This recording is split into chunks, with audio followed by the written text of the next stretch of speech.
Thursday, October 15th, 1998. After another pretty brisk practice, this week turned out to be one of the most physical yet. I am more bruised now than I've been in a while. I now have more confidence in this team than ever before. I feel this week's game will be the best so far. There will be a walkthrough at 7:30 tomorrow night, so the team can get used to playing under the lights. Saturday, October 17th, 1998. Nebraska, 41, Kansas, 0. We got $72 after the game to cover food for the weekend since there will be no school next Monday or Tuesday. To get the money, we had to go through the tunnel that the players walk out at the beginning of the game, which also leads to the varsity locker room where a table was set up outside the training room. There were hundreds of fans outside the tunnel waiting for players that they knew. Being dressed in Husker apparel and also being as big as we were, I'm sure a couple fans wondered who we were. Even this was pretty exciting, but it's only the tip of the iceberg. Monday, October 19th, 1998. Today we had to practice on the turf in half pads. Half pads is when we just go with helmets and shoulder pads. No padded pants, just shorts. We are about midway through the season, but it really doesn't feel that way to me. I guess it's because I don't have to build myself up mentally for the games, and because of that, I have no sense of time. All I do is practice. It's very hard to cope with because I put in just as much effort as any other guy on the team, but then on game days I'm forced to sit in the stands and watch. I realize that I'll get my chance later on, but for now, it seems way too repetitive. The redshirt program allows people like me to grow physically and mentally, which will give me an advantage in the future. It's something that most of the younger players here go through, and I guess it helps break in the younger guys faster. The redshirt and walk-on programs have had a major impact on the history of Nebraska football. Many great players started out just like me, walking on and redshirting for the first year. One walk-on who is playing this season is Joel Makovica, our fullback. He has developed into one of the finest fullbacks Nebraska has ever had on the field and off. As a great student, co-captain, and speaker at many functions, Joel has proven that the walk-on program is a valuable resource. I'm basically a commodity. The coaches see someone who has the potential to be a player, and they get them as a walk-on. If the gamble pays off, he will develop into a superb athlete and thrive in the college football world. If not, he will fade into the footnotes of Nebraska football history as a practice dummy. Most of the freshman offensive linemen are walk-ons. Roughly 3/5 of the freshman class is made up of walk-ons. Tuesday, October 20th, 1998. Joe Freeman, a fellow walk-on lineman, became the first freshman lineman to quit the team today. I guess he missed being in Omaha and plans to transfer to the University of Nebraska at Omaha next semester, but I don't know if he'll play football there. His departure is sad, but it's the harsh reality. Take this year, for instance. We have about 14 freshman offensive linemen, and there are only 3 senior linemen. This shows the kind of dedication needed to stay with a program like this. Some guys have what it takes to succeed here, but they don't have the patience to wait their turn. Other guys are continuously trying to improve, and when they get their shot, it's well-deserved. I'm patient. Now I must continue to improve. Joe will be missed. He was finally getting comfortable with other guys, and we found out what a great sense of humor he had. I hope he doesn't look back on this and ask, what if? Wednesday, October 21st, 1998. Even though we didn't lift today, I ended up more sore and bruised than I have ever been. This week has been really intense, and I paid the price. My arms are bruised all over, my knees are sore, my neck hurts, my brain is fried, and my hands are cut and bruised. And today, I was even too tired to go to class. But besides these things, I'm perfectly fine. Thursday, October 22nd, 1998. Today we had our first random drug test. At the end of practice, Coach told the O-line to go to the north locker room to take the test. We were not the first to be tested. I think the receivers or backs took one about a week ago.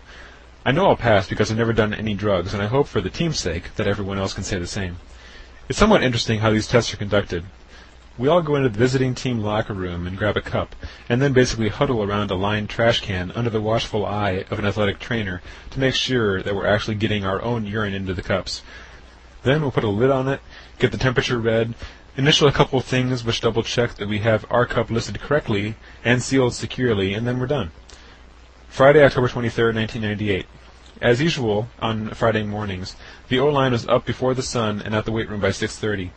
We were all ready to go, but we had one small problem. We couldn't get into the weight room. John Archer usually is there by 6:20 to let us in, but today he slept in. We waited around until 6:45 and then decided to go back to bed. Then I did the same thing as Archer and slept right through my first class. I woke up just in time to run to my 11:30 class. Players can get in trouble with the team for skipping class. If we do something that's against team rules, we receive a point. When you have 3 points, you have to go before the Unity Council and try to get some of them taken away. The Unity Council is a relatively new organization composed of players from each position, mostly the older guys, who discuss matters relating to the team and any issues of the day. Jack Stark, the sports psychologist, leads this group. Everything that's discussed is brought before Coach Solich, and then he acts on the comments or suggestions as he sees fit. This council has proven to be a very comfortable place to bring issues that may be too uncomfortable to tell the coaches directly. I'm going to try to never get a point while I'm here. That's just another one of my goals, and I have really no idea how tough this one's going to be. Saturday, October 24th, 1998. Nebraska 20, Missouri 13. This game was at 11:30 this morning, the earliest of the season, and throughout the week, Coach Solich stressed how important it would be to be ready to go early.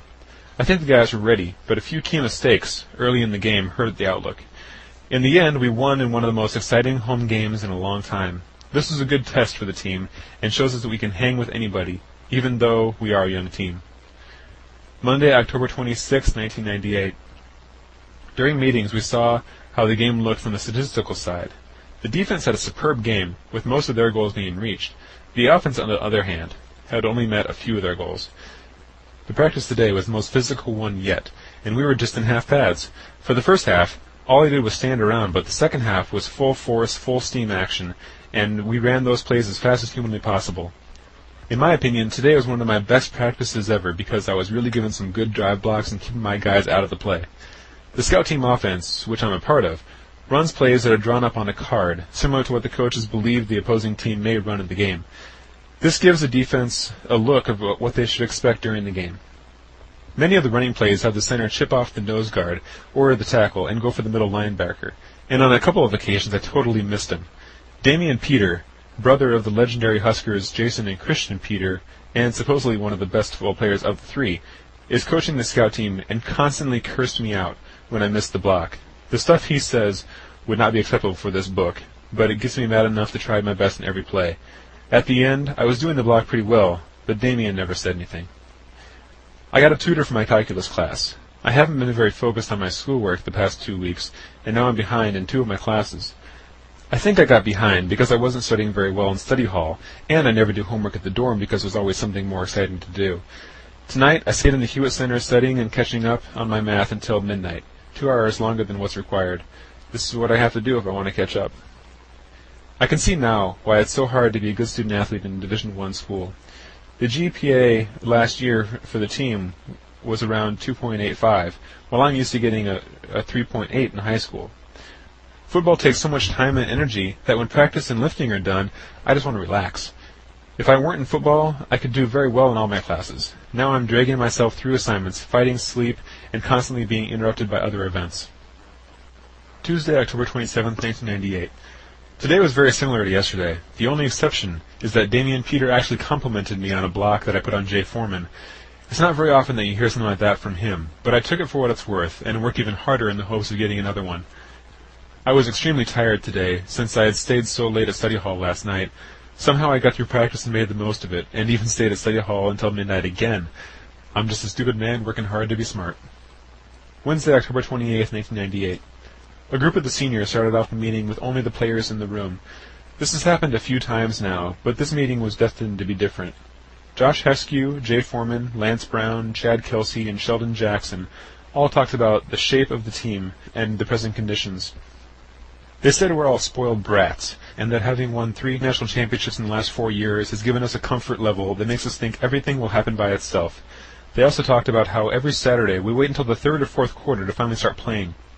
One main point was that the defense is saving the day while the offense is horrible, especially the line. The speech was full of swearing and heated talk, especially from Lance Brown, who was most mad because he's had to watch this from the sideline every week. Lance also said that when he was on the scout team, he never left a practice without getting the living hell beat out of him. Now, everyone is too nice, and the scout team players even talk back to the number ones, something that was unheard of just 2 or 3 years ago. They said we put too much effort and time into this program between fall, winter, spring, and summer workouts to come out and not give 100% only 14 times a year on game days. I think this meeting, which lasted about 45 minutes, will have a dramatic effect on the team as a whole. The older guys have to keep up the traditions that they learned when they were young, and these traditions will keep the team strong. Friday, October 30th, 1998. We finally received some more free stuff today. It's a long-sleeve white shirt with a high collar on it and a Husker N on the chest. Practice today was short and mostly pointless for the red shirts like me. We ran a couple of plays against the defenses, and then we sat on the benches and waited for the special teams to finish their run-throughs. Tonight was the first time I had Friday night dinner at the Hewitt Center. The team always has dinner together the night before a game, usually Friday nights, but I never knew red shirts could be there as well. The meal was pretty much the same food we always have, but tonight the main course was the choice between crab legs and huge slices of inside round. I chose the crab legs and they were great. When I got back to my room, the guys next door said the dorm food was terrible. He thinks the Hewitt Center got all the funding for dinner on Friday nights, which forces the other places to serve bad leftovers. As long as we get the good food, I don't care what everyone else gets. If our quality of food fell to the level of the dorms, I'm sure that it would raise a huge problem. Saturday, October 31st, 1998. Nebraska 16, Texas 20.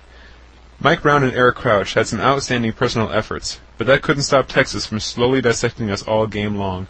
Our 47 home game win streak has officially come to an end. So it goes. Monday, November 2nd, 1998. After the shocking and disappointing loss to Texas, the locker room was deathly quiet. No one said a word, and the looks of disbelief and frustration were on many faces. The goals we went over in meetings reflected the game. Neither the offense nor the defense met even 1/3 of the 12 goals. We still have a chance to go to the Big 12 championship game, but Kansas State will have to lose to Missouri, and we will, of course, have to win the rest of our games. The meeting wasn't as solemn as the last time we lost. I think most of the players have accepted that certain factors, including injuries, lack of depth, and younger players, add up to us just being a good team trying to play up to exceptional standards. We know we won't go to a national championship game this year, and we don't deserve to. Our offense is the worst offense in the last 5 years, according to Lance Brown, and we have not played a full game on any given Saturday. I got my body fat tested today for the 3rd time since I've been here. The results showed that since the last test, which was the beginning of the season, I've lost 4 pounds of fat and gained 9 pounds of muscle. Since last summer, I've lost 9 pounds of fat and gained 11 pounds of muscle. Dave Ellis, the nutrition expert and body fat tester, said I'm in a really good position right now. I'm at an acceptable 14% body fat. With about 10 more pounds of muscle, I could really be ready to play. I guess that means my ideal weight is going to be around 290 pounds. I know that I'm not done growing. I'm still not fully developed in my shoulders or upper body, but I'm not so far behind that I'm struggling to catch up. I'm on the lower half of the O-line when it comes to strength, but I expect that to change through the hard work and lifting that will go on through the rest of the season and in the winter workouts. I also really need to start gaining some good weight. This has been my biggest problem so far. I eat very well. In fact, one of the people in charge of the training table saw my plate one day and said that I should teach everyone how to eat. I think my problem comes from not eating breakfast all the time. I always wake up late and rush to my first class, usually choking down a breakfast bar along the way. I picked up a big canister of the high-calorie recovery drink mix from Dave Ellis and hope that'll help. Today was one of those days you hate to play a game in. I guess the coaches thought it would be a great day to practice, though. We went out in the grass and the weather was in the high 30s with a light drizzle the whole time. We slipped around on the field the entire practice, and by the end I was covered in mud. It's hard to have a good practice when you have no footing. The practice seemed very short for Monday, especially when Coach gave us the day off from gassers. I was still ready to go and actually wanted to run some gassers. Something must be wrong with me. Tuesday, November 3rd, 1998. Today was not my best practice. In fact, it was probably my worst. My focus wasn't there today because of many factors, including test anxiety. I found myself on the ground many times and was yelled at a couple times by Damien. I just need to put this day behind me and get over it. I've stayed at study hall past midnight the past couple nights, studying for some upcoming tests. It's my fault that I've had to cram so hard. I've discovered that it truly is harder to catch up than to keep up. I'm trying to catch up now and it's hurting me, especially the lack of sleep. I was expecting to get a 4.0 GPA this semester, but now that's in question. One problem is that there are so few graded assignments in college classes that it's almost impossible to bring yourself up after a bad start. Wednesday, November 4th, 1998. Through some huge change, today was my best day of practice in a while. I was focused, and I didn't let anything affect me. Every time I stepped up to the ball, I said to myself, I am the best lineman on the field, and I can block anybody. Jim Tansey, the junior tackle and my new mentor, introduced me to this technique. This really worked, and I gave my best blocks all season, especially drive blocks. One way that I know I did a good job was that Damien didn't yell at me once. Also, the defensive coach has yelled at the guys I blocked for not playing so well, so, in turn, I guess that means I was playing pretty good. Jim Tansey has been a great mentor. He's helped me to adjust to college and is someone I can share my personal problems with. He's always been good for advice on any subject, and he's my best friend I have on the team right now. I guess he remembers what it's like to be a freshman and how tough it is to go through all these changes. Thursday, November 5th, 1998. Today was an abnormally long Thursday practice. Practice usually doesn't last too long when we're just in helmets, but today was a totally different story. We must have run at least 100 different plays to the defense, and I never took a break. I usually don't take breaks, and because of that, I've become very well conditioned. I guess the coaches and the players realize that we need a big game this weekend against Iowa State, because we didn't stop until we went through every possible play and did each one perfectly. For some reason, Thursday is always a tough day to lift. No matter how much rest I get, or the amount of energy that I have at the time, lifting on Thursdays is always tough. For years, Nebraska has been able to claim that it has one of the best weight programs in the nation. I believe it now because I'm living it. I know what they expect. I know how much emphasis they put on proper lifting, and I know how they tie it in with football, nutrition, and total body control. Boyd Epley and his staff probably know more about sports-related lifting than anybody in the country. They've done all the research and put it to work in the weight room, and the results speak for themselves in the history of the program. Saturday, November 2nd, 1998. Nebraska, 42, Iowa State, 7. I-back Dan Alexander carried us to victory over the Cyclones today. The 1997 Lifter of the Year showed us what a little muscle can do if you use it correctly. Dan is a really amazing individual. Actually, freak of nature is more like it. He has this uncanny ability to seemingly grow muscle at will. His freshman year, he put on so much muscle and improved so much in strength and performance that it was no contest for him to win Lifter of the Year. Now, the strength coaches have realized that something isn't normal with him and restricted his lifting to just 1 or 2 lifts a day, and he's still gaining muscle. Apparently, he's not alone with this.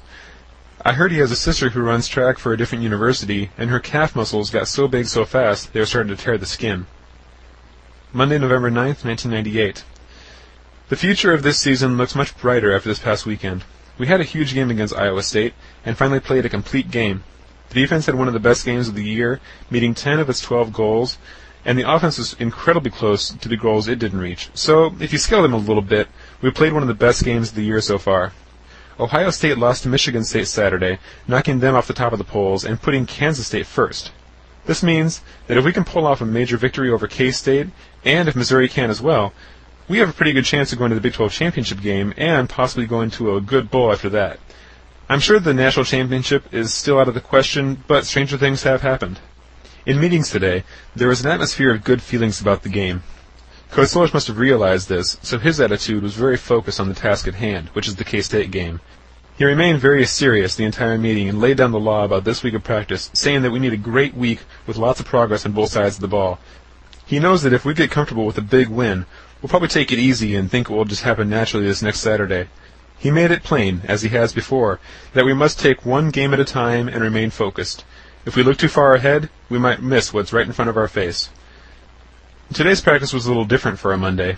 I did the regular punt snap thing at the beginning, and then went with the scout team to the Cook Pavilion to practice against the defense. It was warmer in the Cook than it was outside, so I liked being in there. For the first 2/3 of the practice, we just stood around and watched Coach Darlington, the defensive backs coach, work with the defensive line. Then for the last third of practice, we ran a bunch of pass and run plays to the defense like we usually do. We didn't run as many plays as before. I guess the coaches want to make sure the players all know their assignments perfectly. This will be our biggest game of the season, and we wouldn't want something as simple as a broken assignment to ruin it. I believe this will be one of the hardest played games of the year, not because of all the press hype, but because it will show the nation that we've just had a couple of off games, but we're still a dominating football team that everyone knows and expects. This could make or break all chances of a Big 12 championship or a good bowl game. We received a stocking cap today. Perfect timing after I just bought a pair of stocking caps to get ready for the cold weather. Everything that the team supplies us with is perfectly legal in the eyes of the NCAA, as long as it serves a purpose related to football, or a situation we might encounter because of our sport. Warm-ups, socks, shoes, hats, shorts, t-shirts, and anything else that can be useful in this dynamic sport are all okay. Tuesday, November 10th, 1998. Sleep. I know that word, but it has no meaning anymore. It's funny how 10 years ago I would have begged to stay up a little longer than my bedtime. Now, I'm fighting just to stay awake in my classes and study hall, and wishing that I could go to sleep at 8 p.m. Practices and lifting have drained my body. Studying has drained my mind. I'm not sure what's worse. Wednesday, November 11th, 1998. One of the main things I worked on today was to translate the jammer from the weight room to the practice field. The jammer is this lift that you stand in. It's sort of like a weird cage, and you push up two arms that are loaded with weights on them. This lift is great for gaining strength that you need to push someone and drive them back. I used this lift today right when I fired off the ball and made contact with a defender. It really worked. I was finally getting some really good drive blocks and making some good holes for the running backs to get through. As we gear up for the K-State game, the varsity guys are more confident than ever. This confidence was evident as they totally dominated the scout teams. The defense shut down the offensive scout team, and we hardly ever broke a long play. We usually can break about 1 out of every 5 plays for more than 5 yards, but not this week. Everyone on the defense seems very comfortable in their positions, and the defense as a unit has come together as a strong group. The leadership of Jay Foreman, Chad Kelsey, and a few others have had a huge effect on the spirit of this defense. Foreman, for example, is one of the most talkative members on the team. He's out there calling the defensive plays and fixing mistakes immediately. He seems to be one of the few guys on the defense who really knows everything about the Nebraska defensive schemes. He's also one of the best linebackers that I've gone up against. Other linebackers on the team can hit hard, some can read the offenses well, and others have great aggressiveness. But Jay is the only one who has all these abilities. Thursday, November 12th, 1998. If one word could describe this week leading up to Kansas State, it would be focus. The coaches this week were very focused in their efforts to prepare the team for Kansas State. Before, they would yell at players about their mistakes and tell them not to do it again. This week, we ran plays over and over again until the defense did the job perfectly. I think this game will not be as close as everyone thinks it will be. The defense will shut down the Kansas State offense, giving the ball to our offense so they can punch it in for touchdown after touchdown. I think the final score of this game will be at least a 2-touchdown difference, but it'll probably be a close one up until the third quarter, and then we'll take over and conquer. Only time will tell. Saturday, November 14th, 1998. Nebraska 30, Kansas State 40. Well, I was right in my prediction of a close 2-touchdown game. Unfortunately, it wasn't in our favor. I could argue for hours about how there were bad calls in this game, most notably the blatant face masking of Eric Crouch on our final drive, just as Matt Davison was wide open. There was a picture printed in the paper showing Eric's helmet being spun a full 180 degrees around by a K-State player. It was a disappointing loss, especially because it marks the first loss to K-State in 30 years. I guess a good way to look at this is that losing once every 3 decades isn't too bad. Overall, it was an exciting game. There were several lead changes, lots of fumbles, and special teams plays, and a few nail-biting scenarios as well. What really kept us in the game was a lot of luck with some big plays. This game won't go down in history as an all-time best, but it was fun. Monday, November 16th, 1998. In the meeting today, the goals reflected the game fairly well. The offense and defense met a combined total of 3 out of 24 goals. This is, to say the least, very pathetic. The game would have been a complete blowout if it weren't for a few key errors made by K-State, including 5 turnovers. We showed sparks here and there, but they were short-lived and usually were followed by failure. This is the way it's been most season. We'll wake up for a moment and play like the other team isn't even there, displaying the true colors of Nebraska football. But this kind of momentum rarely lasts long. I guess we get too comfortable and figure it will happen by itself, or that someone else on the team will be at their best so the others can take it easy. This is not the Nebraska football we all know, in which the other team leaves the field beaten and bewildered, a game where we play a full 4 quarters and totally dominate. Many people talked before this season about how we would not be as good of a team as recent years. They were right. We are a team with a majority of non-senior starters, and that has hurt team leadership. The players who are starters don't seem ready to assume a leadership role. This could be good for the team in the future. As they gain experience, I hope they will be great leaders in the years to come. And with the team's youth, the future of Nebraska football is incredibly bright. This last game sealed our fate, and we will not go to the Big 12 championship game. If we beat Colorado, which shouldn't be much of an if, it looks like we'll go to the Holiday Bowl in San Diego. The game is on December 30th, which means we'll be gone for Christmas, but we'll be back by New Year's. My personal progress is continuing. Over the past 2 weeks, since I've gotten back on creatine, which is a nutritional supplement for muscle growth, people have commented on how much more filled out I look. I can even tell a difference. mostly in my chest and neck. I now have greater strength, which is proportionate to my new physique. I haven't gained much weight lately, like I wish I would, however. I paid close attention to my diet over the past weeks, and I can't figure it out. Maybe my metabolism is too high. If this is the case, I need to have food in me at all times so I don't get muscle atrophy. If I'm ever to gain weight, one thing I need to do is eat breakfast every day. I did today, and because of this I didn't show my normal weight loss that usually accompanies the weekends. I was a strong 280 pounds when I weighed in today, instead of the usual 277 on Mondays. We started on hang cleans today. It was a little difficult after doing rack cleans for so long, but in the end I was doing weights that were previously impossible for me. Last year, a good hang clean max for me was around 215 pounds. Today, for the first time in a long time, I did a set of 5 at 242 pounds. Just another good sign that the weight program here can really do wonders. Now, one question I've had a lot from different readers that have gone through this is, what is a hang clean? And it's very similar to some lifts that you've probably seen on the Olympics. It's where you basically, you're holding a bar loaded with weight at a neutral position, so the bars are like right around your mid-thigh level. And you do a quick, explosive movement to get that bar up to your shoulder level and hold it there. And that's the entire hang clean. And the rack cleans is pretty similar to that, only the weight is sitting on a rack at that thigh level, and you explode up from there. So it kind of takes out a portion of that torquing ability. It gets you in good form for when you start up on the full hang clean. Tuesday, November 17th, 1998. I saw the team doctor today to get some medicine for a little congestion. He also gave me the number of an optometrist where I can get contacts for free. The athletic department picks up the bill because I play with him in. This week is an off week before we play Colorado for our last regular season game. The general sentiment of the varsity guys, especially the seniors, is that we have to go out winners. The guys know this season was not the best, and their dreams of another national championship ended a long time ago. Now is the time to play for pride and go out with 2 last wins to make it a 10-3 season. Wednesday, November 18th, 1998. Matt Shook, a scholarship freshman offensive lineman, got into a fight with one of the defensive guys today. It didn't last long, but it was enough to get Coach McBride's attention. Coach asked Matt if he was fighting, and Matt tried to defend himself, but was asked abruptly again if he had been fighting. He said, "Yes, Coach," and McBride sent him to the locker room. I asked Jim Tansey if that kind of consequence was the norm in previous years, and he said the person fighting usually would have to run steps. The change was probably because NFL scouts are here this week, and the coaches don't want anything to happen that could hurt their players' chances of going pro.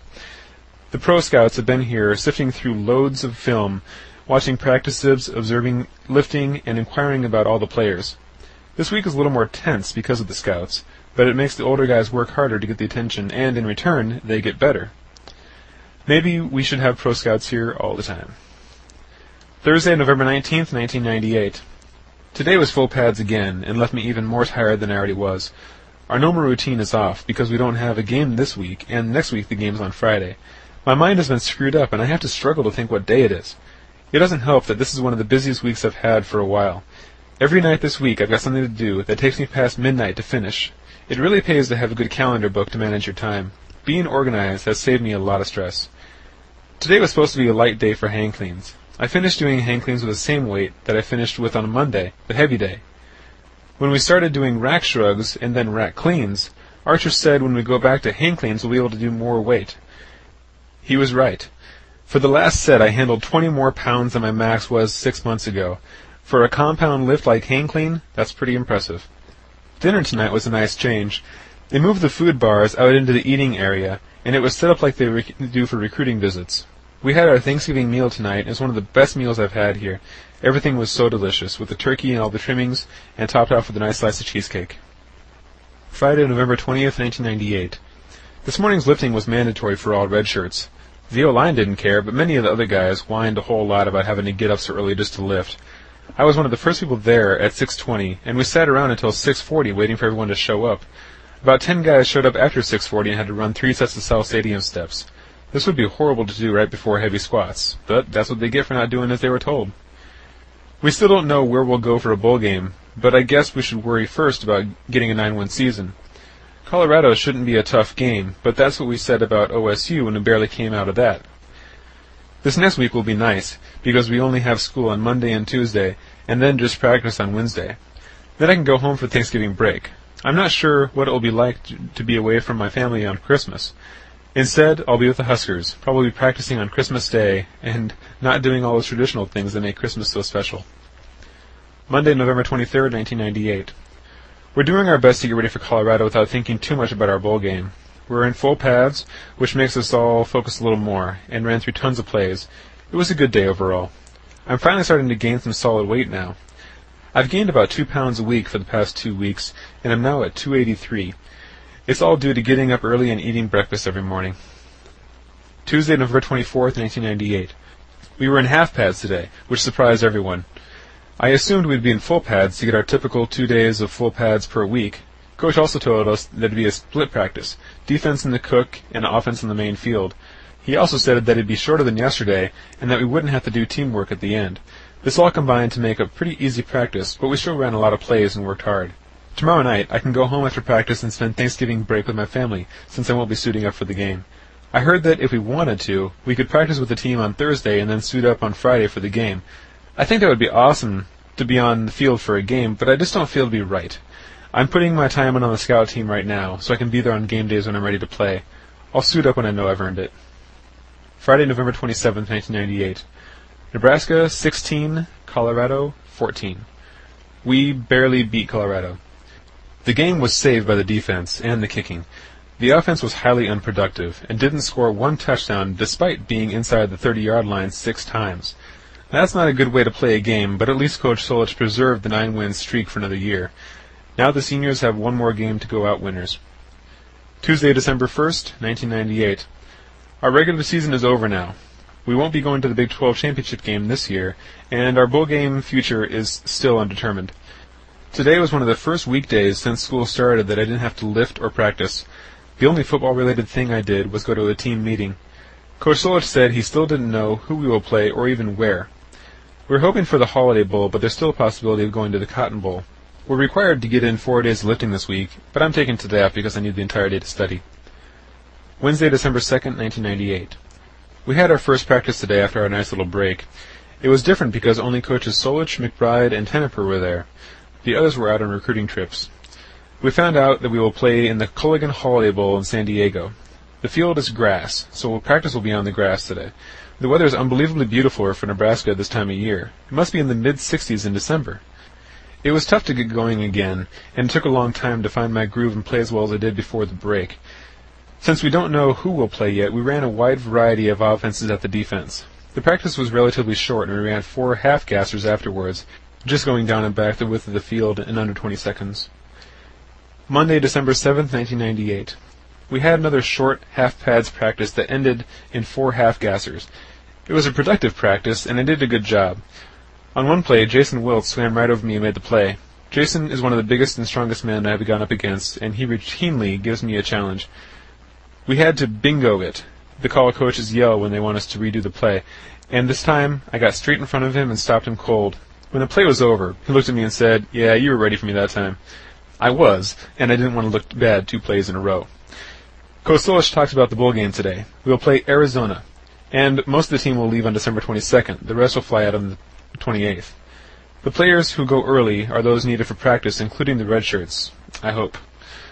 The guys who come later are those who are injured or aren't needed for practice, like the extra kickers or some of the redshirts. We also saw some of the gifts we're going to receive from the bowl, including a fake leather travel bag, a nice collared shirt, a hat, a jacket, a watch, and a camera.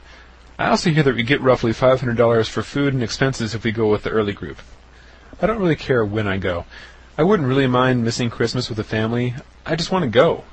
I want to be part of it and witness all the inside stuff that goes on. I can't wait. But first, I've got to get through finals. Wednesday, December 9th, 1998. I had a great day at practice today.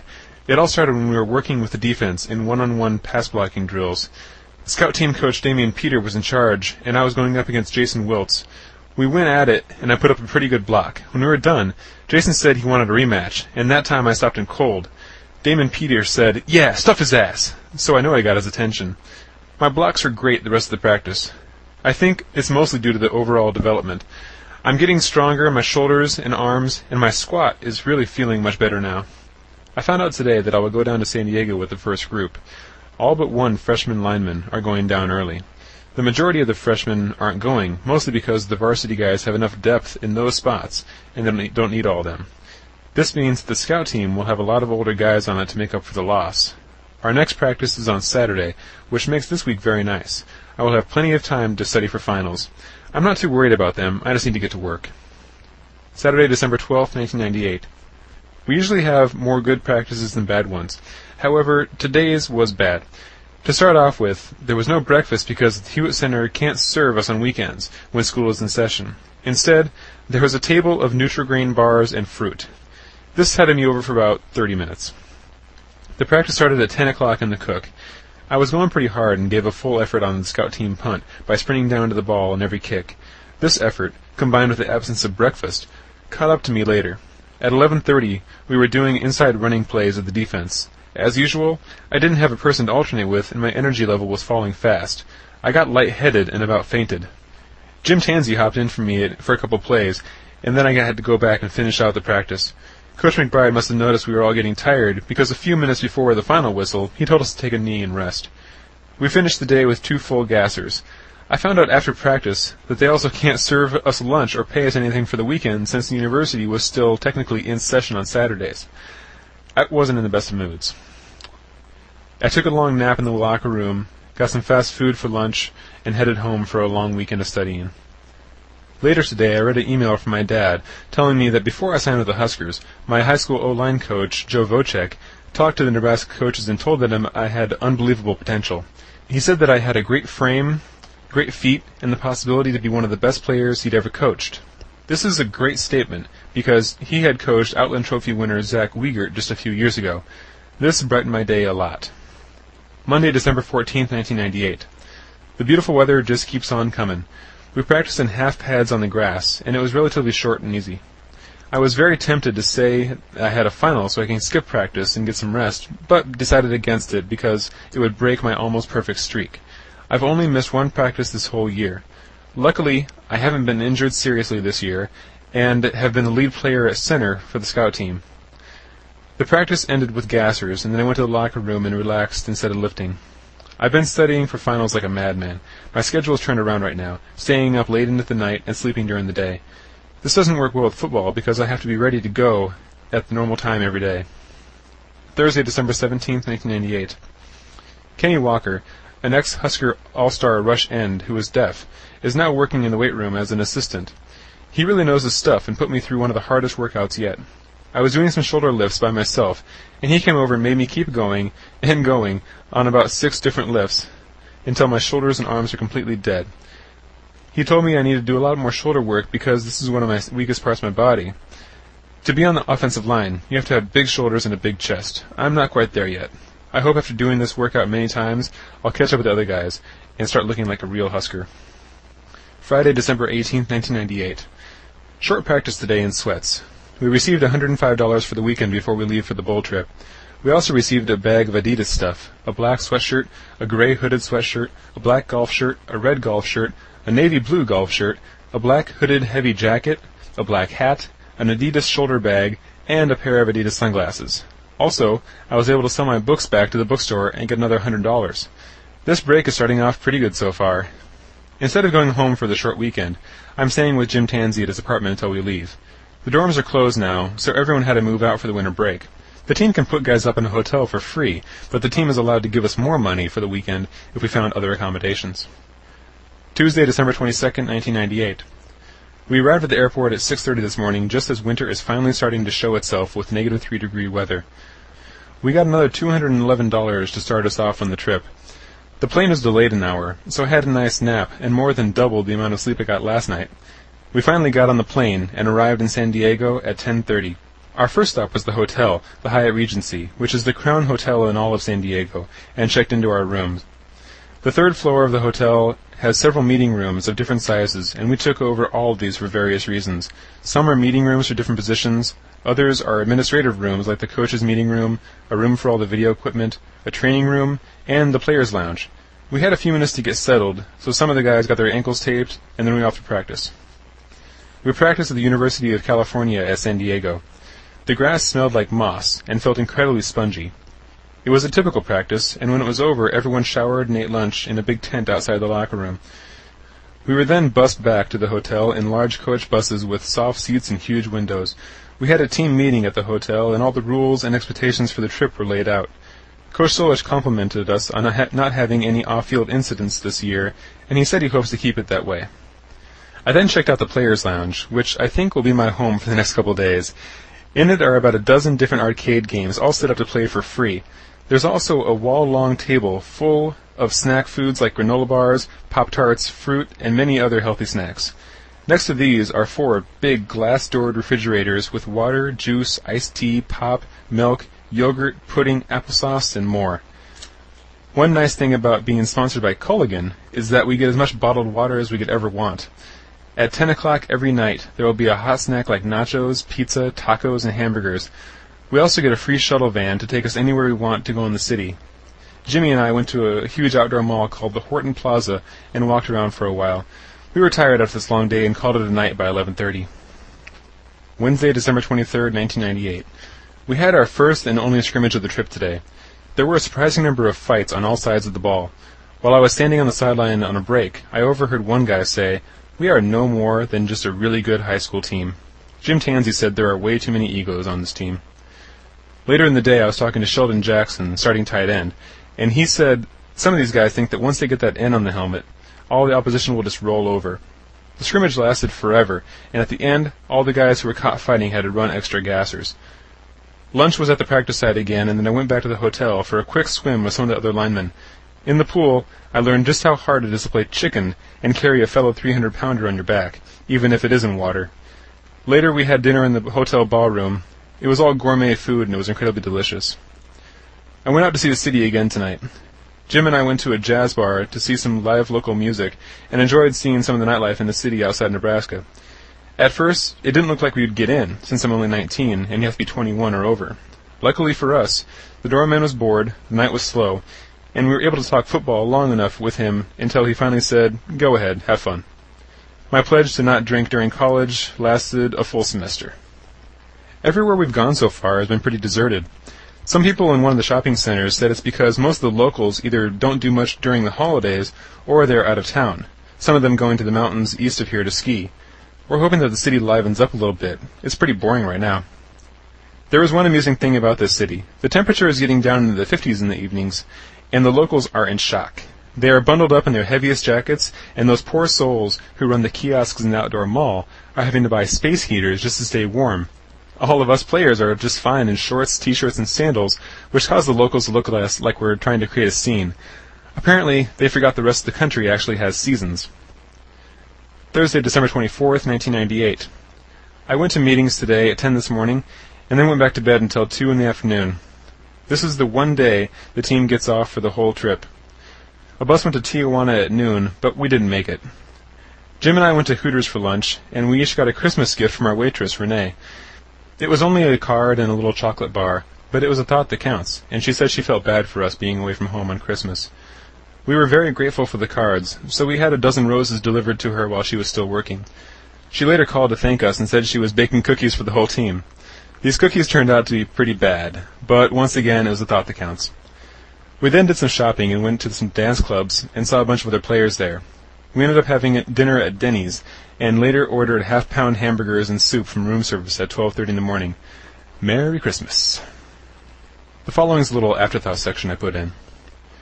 When you put a couple $100 in the hands of young men in a new city, give them free transportation, no curfew, and very little surveillance, they are bound to do anything. The drivers of the shuttle buses were given some guidelines about where they're allowed to take us, more of a general radius boundary, and we relied on their opinions to pick the next hotspot. There were a few under-21 strip clubs in San Diego, and I think we hit all of them by the end of the week. Jim Tansey taught me the etiquette of a strip club, how to act, calm, cool, collected, and outgoing, and how to tip. Again, you can either be a jerk or a gentleman. Gentlemen get remembered, and jerks get tossed out. We were standing outside one of these clubs waiting for a shuttle bus with about a dozen players huddled together. One of the girls must have finished her shift and came walking out, covered up tight in the chilly night air. One of the older guys, a little cockier and more boisterous than most, started talking to her nicely, but then quickly proposed that she come back to the hotel with him and his buddies. She said she could do private parties, but he'd have to officially book it. He quickly corrected her, saying how it wasn't dancing he was looking for. She walked away quickly, and he and his buddies broke out laughing. Several other guys around me were as amazed as I was by his behavior, and I heard a few of them whisper, "Man, what a jerk." On later bull trips, I grew increasingly tired of going out, and instead saved my money and energy. Even though San Diego was a very fun bull trip, I had just as much fun during later trips, and I hardly went out at all. Friday, December 25th, 1998. It's Christmas. Instead of waking up and opening presents, we go to meetings and practice. Today is the last day of the season that we will be in full pads. Hallelujah. Again, it was a very long practice. Coach Solich stopped practice halfway through to talk to us. He told us to stop all the fighting and scuffling because it wastes energy and is unproductive. After practice, the guys who dressed for the game had the lift, while the red shirts just showered and ate lunch. Coach Solich also let the scout team players out of doing gassers. The scout team won't lift this whole trip because we could only bring a certain amount of weights, and the older guys need to get their workouts in fast. After lunch, 20 of us took a bus to La Jolla Beach. We walked around and saw seals on the beach. I was very surprised to see so many people at the beach on Christmas Day. We then went back to the hotel and had another great banquet. We got our Christmas gifts from the Culligan Holiday Bowl at dinner. Inside a nice leather bag was a nice thick jacket, which was incredibly small, a white golf shirt, a hat, a Vivitar 35mm camera, and a Pulsar watch with the Holiday Bowl logo and the date on the face. I guess this Christmas wasn't too bad. Saturday, December 26th, 1998. Another early wake-up and practice. We went half pads. This is the last practice of any kind of pads. It was a rough practice, but fellow redshirt offensive lineman Scott Kothi and I were in a good rotation, so I got some rest. Once again, the scouts got out of gassers. The lunch today was baby back ribs, which were very meaty and really tasty. We were then taken to SeaWorld. The team captains got into the Shamu act and did a little show with the Arizona guys who were also there with us. Shamu was trained to make us look like fools and did a good job. Shamu did what the Arizona guys wanted him to, but when one of our guys tried to do the same trick, Shamu pulled a trick on us and splashed the audience instead. Along with the free admission, we got some free food from one of the many eateries in the park. We then went back to the hotel and I took a long nap. My legs were very sore from all the running in practice and walking around the city. I went to the players' lounge and finally made it for the hot snack. I usually get back to the hotel too late. Tonight's snack was pizza and breadsticks. This is also the first night with a curfew and an 11:30 bed check. Sunday, December 27th, 1998. We had a 7 o'clock wake-up, but as usual, we slept until 7:50 and ran to the meetings. After meetings, I went back to sleep until 9:20 before the buses left at 9:30. We got $166 before meetings. We practiced in sweats for about 2 hours. Lunch was at the site, and then we were bussed down to the San Diego Zoo. My parents and brother are in town for the game, and we met at the zoo, and again later in the evening for some food.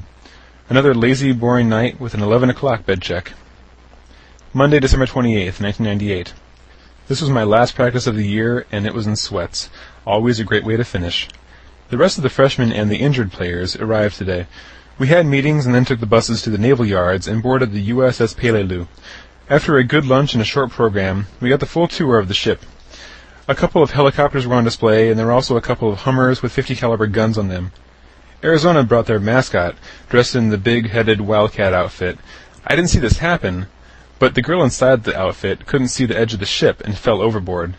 The only thing that saved her from cracking her head on the ship below was that big, overstuffed head. The city finally came alive tonight with all the fans who came for the game. Before now, the city had been eerily barren. I guess you can't expect a city to be very exciting during the holidays, but this was still probably the most exciting night yet. Tuesday, December 29th, 1998. This is my second day of this trip without practice. We had 8:30 meetings this morning, and later had luncheon at a convention center where the guest speaker was Lou Holtz.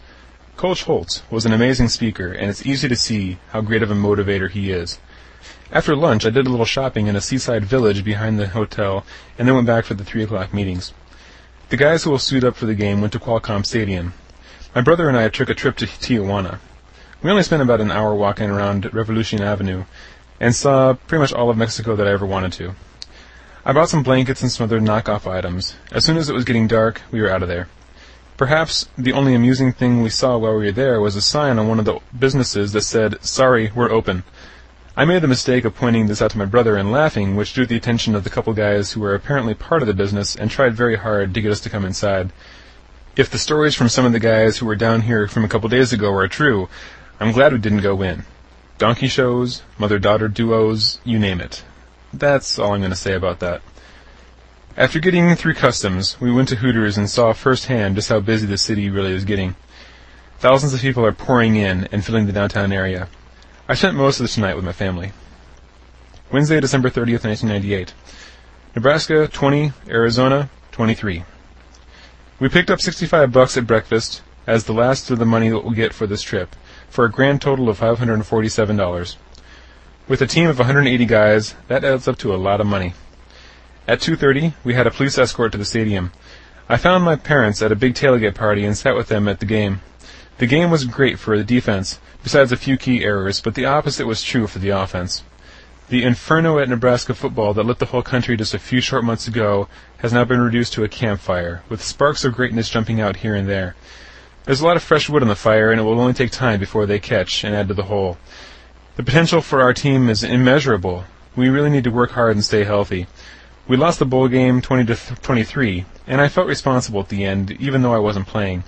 Maybe I could have worked harder and played better in practice so the defense would have had a challenge every day. And maybe the defense shouldn't be going against the scout team so much, because in the game, they won't be playing against freshmen. They want a good look and a good effort from us. But if we could block the way that they should be, we would all be playing in the game and not redshirting. I think a lot needs to change if the next season has any chance of getting us off the ground. After the game, most of the players were looking for something to do with their free night, even if it was just to quietly pout about the loss in their room. One of the guys apparently had an exciting night when he and his roommate polished off a couple bottles of liquor, and he mistakenly went through the wrong door when he got up to use the bathroom later on. He found himself out in the hallway in nothing but his boxers and a t-shirt. After stumbling around for a little bit trying to figure out why he couldn't find the toilet, he realized his mistake. Unfortunately, the lack of his glasses, combined with the excessive alcohol in his system, made it impossible to read any of the door numbers. This still didn't change the fact that he really needed a bathroom.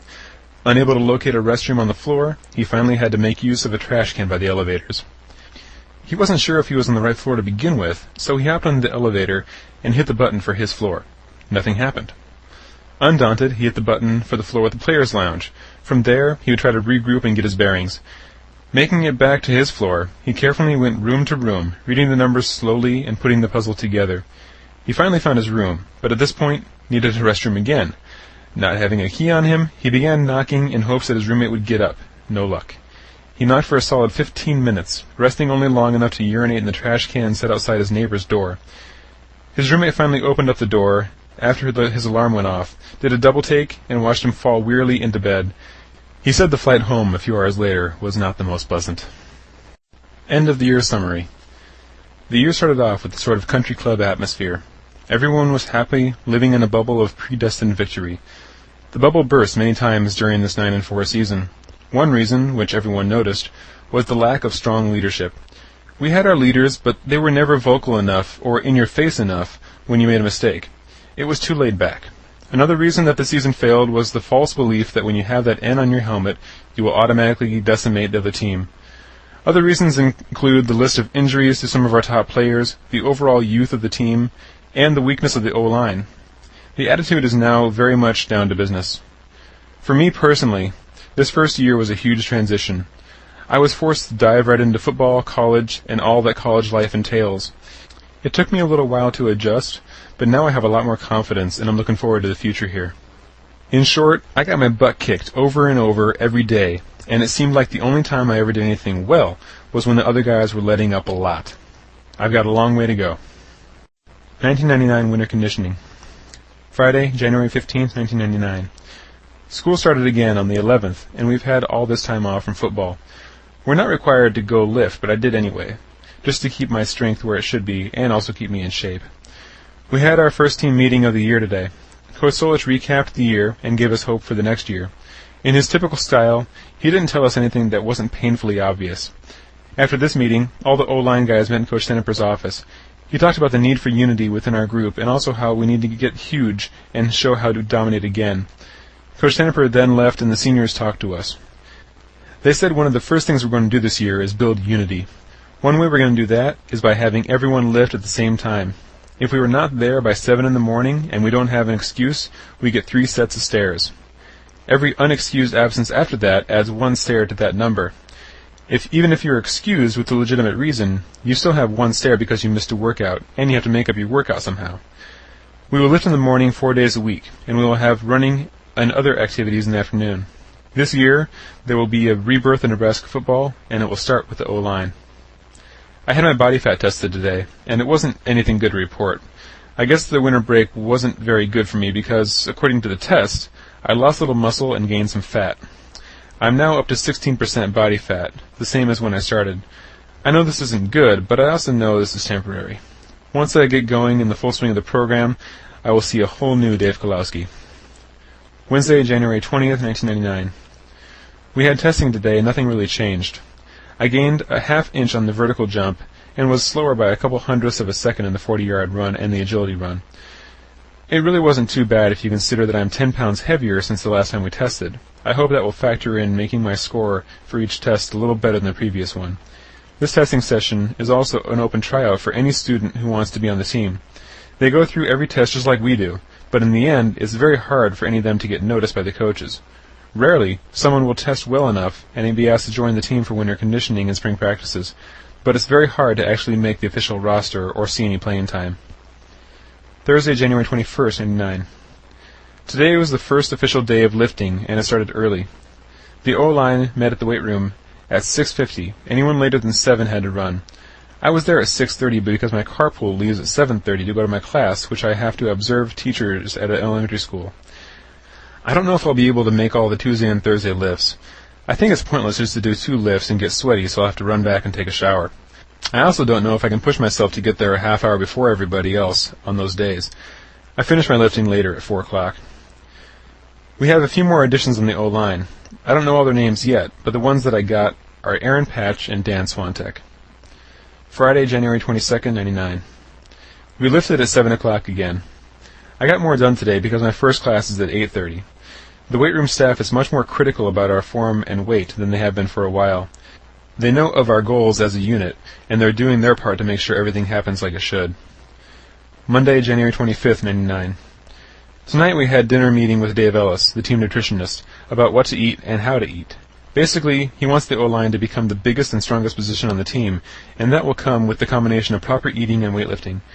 He said that on workout days we need to eat a lot of carbohydrates. We also need to eat healthier by selecting the best choice carbs and proteins. The best choice foods are labeled on the bar, so it's easy to figure out what to eat. These items are usually the foods that have the most nutrients and fewest fats and sugars. On off days, days without practice or lifting, we should eat about half as many carbs. As for fruits and vegetables, we can have as many as we can stuff down our throats. Tuesday, January 26, 1999. We lost a few more linemen recently. Justin Valencia, my friend from the summer who I thought would do really well, stopped working out for unknown reasons. Kyle Eisenhower, who posted the fastest 40-yard time for linemen, and Steve Zimba, who is now devoting himself to throwing shot put, are also gone. Thursday, January 28, 1999. Yesterday was our only day off this whole week. It was very nice because we had nothing to do, no lifting, no running, and to top it off, no study hall. It was a beautiful day. Jim Tansey was late to lifting last Thursday by about a half an hour, and so the punishment for that was 3 sets of stairs for him and 1 set of stairs for us. Right at 7 o'clock, we all went out to South Stadium bleachers and lined up on the stairs while Jim had to watch. I had to run these in jeans and a t-shirt. I was smart and also brought my coat, while most of the guys were just in shorts and t-shirts. We got through the stairs pretty easily, and then Jim counted off 20 push-ups while the rest of us did them. After that, I was very awake and ready to go to my class, right after breakfast. Tuesday, February 2nd, 1999. The linemen met in the pit this afternoon, and we had a guest coach. Aaron Graham, former Husker and currently in the pros, showed us some of the pass-blocking drills they do at the professional level. He had a lot of good tips and ran us through some of the drills. I got to the weight room about 5 o'clock, later than I should have, and had to rush through the workout. At the end, Sean, one of the weight room staff, who works with the O-line, put me through an abdominal workout that left me crawling on the floor. It was a new workout for me, and I expect to keep doing it until I get it perfect. Monday, February 8th, 1999. We did an actual running circuit today for the first time. Now, along with the morning lifting, we meet in the afternoon to run. Our group started out on the low ropes and the bags. I felt a little rusty running through them, but I never really messed up. We did jump rope drills after this, and that was a whole other story. I did better on them than most people, but I still was pretty rusty. Sean, who was leading us through these drills, complimented me a lot on my feet and overall work. I think my main reason for having trouble is that the ropes are too short. All the offensive linemen are over 6 feet tall, and the ropes are made for people around 5'10" or 6 foot. I got through it, and then finished my lifts and called it a day. Tuesday, February 9th, 1999. I continued to improve my strength by raising my rack clean by 6 more pounds. My weight is up to 285 pounds, and I'm pretty confident this is mostly muscle. I always try my best to eat healthy, especially at the training table when all the best foods are labeled for your convenience. Thursday, February 11th, 1999. The weather is actually acting like it should now and dropped 60 degrees in one night to a negative 2-degree wind chill. I hate Nebraska weather because it's never the same for more than 2 or 3 days. At 3:30 this afternoon, we ran in the cook. My group started on the jump ropes, and this time we were penalized 10 push-ups for every mistake we made. I probably messed up on jump ropes 6 or 7 times. I think it really sucks to have this kind of punishment, especially when the ropes are so short. I didn't mess up on the low ropes or the bags, so I was happy about that. Coach Tenneper and Coach Young were there to watch us, and I didn't really hear anything bad about what I was doing, so that was pretty positive for me. We had to run a half-gasser as punishment for Andy Gwinnett being late to morning lifting. After that was all over, my legs were tired, and I still had to do heavy squats. I did some mediocre long snaps to Josh Brown, a freshman place kicker, and then went to the locker room for a quick rest before doing squats. I got to the weight room about 4:30 and went to work. I surprised myself again by raising the weight another 10 pounds to 325 for the last set of 10. I let out a yell as I got the bar up, and that helped me to get some adrenaline flowing, and I finished the whole thing pretty strong. Sean said I could have gone 335 pounds, and I think so too. So far, I raised my squat 40 pounds in 3 weeks. Next week, we start doing sets of 5, and I plan to give myself a good challenge with that.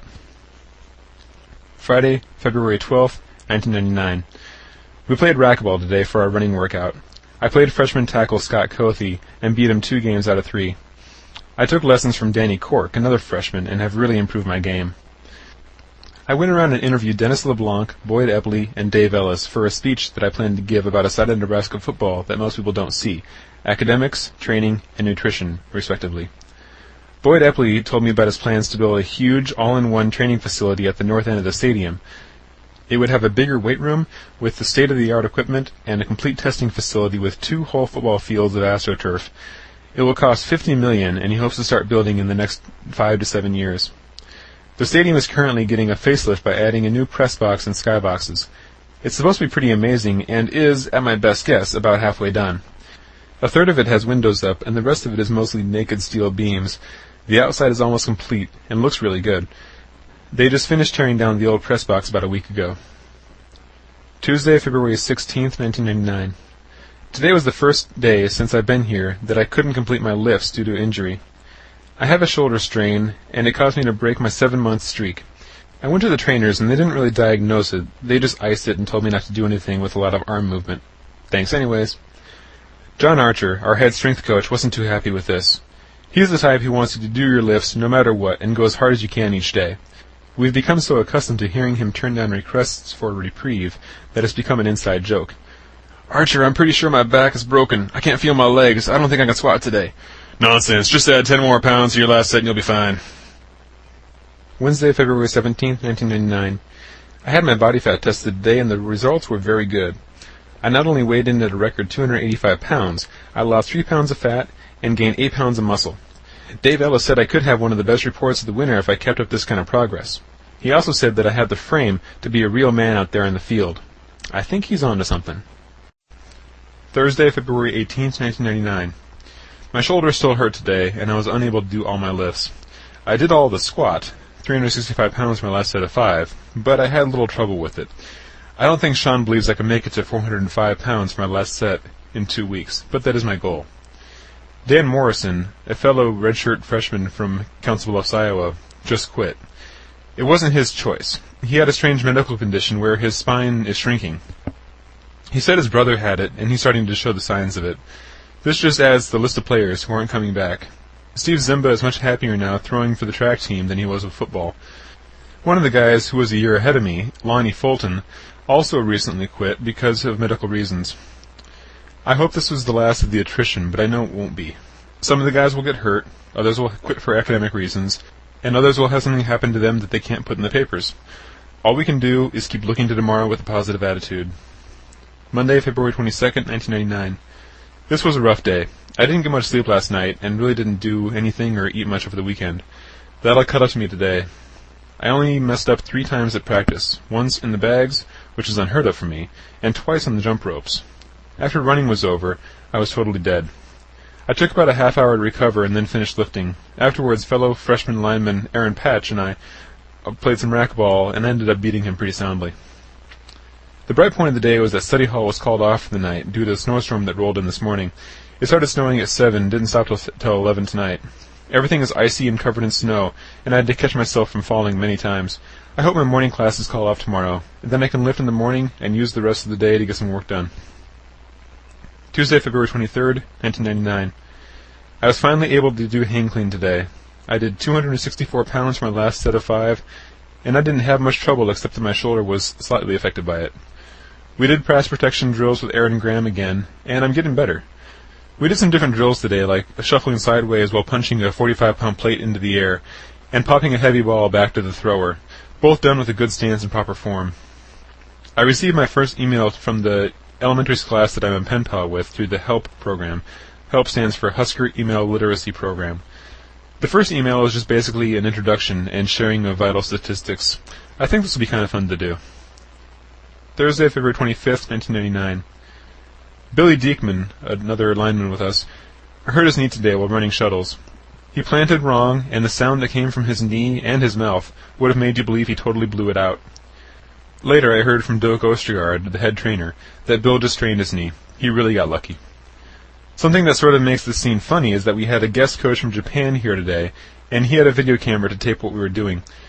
Somewhere in Japan right now is a video of a bunch of us working out, with the audio portion filled with Billy and some of the loudest swearing I've ever heard. I was able to get Archer to switch today's workout with Fridays because I really didn't have the energy to do heavy squat after all the running. I also played Dominic Raiola in a racquetball game before lifting. He beat me 15-10 in a very fast-paced and tough game. Friday, February 26, 1999.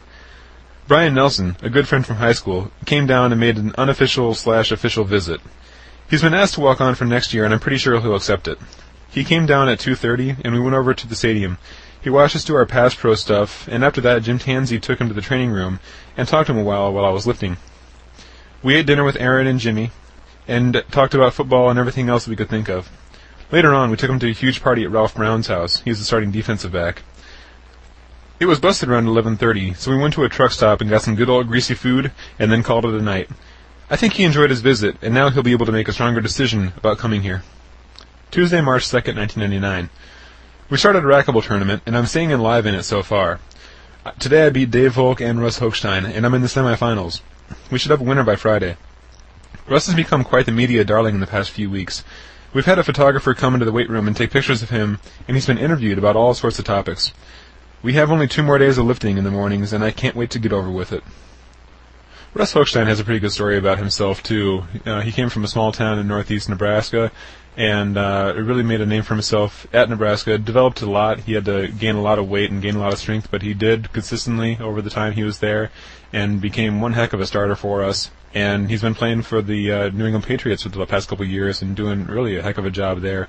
And it was also fun to see him in some of those MasterCard commercials I think they had with all the linemen protecting Tom Brady. So that was really neat to see. He was a good guy. Thursday, March 4th, 1999. This was the last day of the winter conditioning running program. Before we ran, Archer told us it would be an easier workout today. We cut off one of the jump rope drills, one of the low rope drills, and a lot of the bag drills. When it was over, I beat Scott Cothy in racquetball to make it to the quarterfinals. I then did my Friday workout and called it a day. I spent the night in my dorm room doing homework instead of going to study hall. It's very easy to get out of study hall. All you have to do is fill out a form saying you're going to a study group for one of your classes and give it to your counselor. I've only truly skipped study hall twice. I don't think this one actually counts as skipping because I was still doing homework in my room. Some of the older guys have to attend study hall too, but in a different way. If their grades are bad enough, then they are required to spend a certain amount of time per week in the Academic Support Center. To keep track of this, they sign in on a computer and sign out when they're done. Jim Tansey has to do this, but most of the time, I'll sign him in and out so he doesn't have to show up. Friday, March 5th, 1999. We finished up the O-line racquetball tournament today, and I ended up third. I was beat by John Rutherford, and then Kyle Colmorgan won the whole thing. I flew through the workout and did some extra stuff just for kicks, and then rejoiced when the day was over. Winter conditioning is finally over. I no longer have to get up at 6 in the morning to lift, I no longer have to worry about running stairs or getting red bellies for being late, and I no longer have to do any of those damn drills, at least until spring ball is over. Dave Volk had a party at his house tonight. All the O-line was there. Various people, including most of the seniors as well as John Archer, our strength coach, gave speeches about the hard work that we all just put in, and how proud all of us were of each other. In his speech, Archer said Coach Tenneper told all the other coaches that this O-line is the best group he's had in a while. He has never had a group that has been this unified, or was so dedicated to getting their work done and done well. We all knew this, yet it was nice to hear from someone like Archer. The best part of this night was getting our strength coach to do a keg stand. Priceless. Tuesday, March 9th, 1999. I had my body fat test today, and the results continue to improve. I'm now 13.3% body fat, with about 37 pounds of fat. Dave Ellis said that that's one of the best reports of the winter, and I'm about 10 pounds of muscle away from being a force in the O-line. Wednesday, March 10th, 1999. We tested out today, and the improvements keep coming. I had to test early because I had a career interest survey class at 3, so I went with the seniors who were being looked at by the pro scouts. I have a problem with running by myself. I always seem to mess up or do some things wrong. I run best when I'm competing with someone. I seem to forget about getting myself to move as fast as I can, and I just focus on beating the guy. I improved on all 4 tests, the 10 and 40-yard dashes, vertical jump, and pro agility. I'm running a 5.84 second 40-yard dash, which is still slow as hell. My speed definitely needs to improve. I also did the 300-yard shuttle today, and, thanks to winter conditioning, I was able to pass it, barely. I ran the first shuttle in 62.7 seconds. After the 5-minute break, I ran the second one, and totally lost my strength about halfway through. James Sherman and Jason Schwab, 2 other O-linemen, were encouraging me, yelling at me and asking if I want to do this all over again. I didn't want to, and ran the last 100 yards as fast as I could. I finished the second one in 67 seconds flat. The average of the 2 times has to be better than 64.99, and I was right at 64.85. Just a click of the button away from having to do it all over again. After I was done running that, I could barely walk, and I arrived late to my career interest thing. Now, all I have to do for the rest of the week is go to class and look forward to spring break. I swear that I will sleep for 2 days straight once I get home.